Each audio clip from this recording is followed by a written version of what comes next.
गावात सोनगाव नावाची शाळा होती.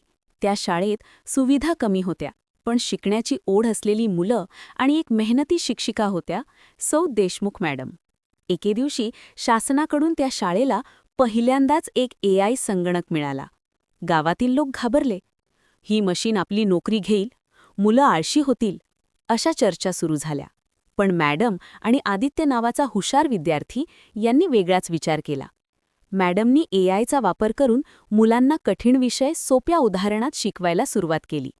AI अभ्यास समजावून देत होता, प्रश्नांची उत्तरे देत होता आणि मुलांच्या चुका ओळखून त्यांना सुधारायला मदत करत होता. आदित्यने AIचा वापर शेतीसाठी केला. AIने सांगितले, कोणते पीक घ्यावे, किती पाणी लागेल, पाऊस कधी पडेल. हळूहळू शेतकऱ्यांचे उत्पादन वाढले. AIमुळे पाणी वाचवण्याच्या योजना तयार झाल्या, आजारी लोकांना प्राथमिक आरोग्य माहिती मिळू लागली आणि विद्यार्थ्यांचा आत्मविश्वास वाढला. एक दिवस गावकऱ्यांनी कबूल केले, AI माणसाची जागा घेत नाही, AI माणसाला अधिक हुशार बनवते. सोनगाव आज एक आदर्श गाव बनले.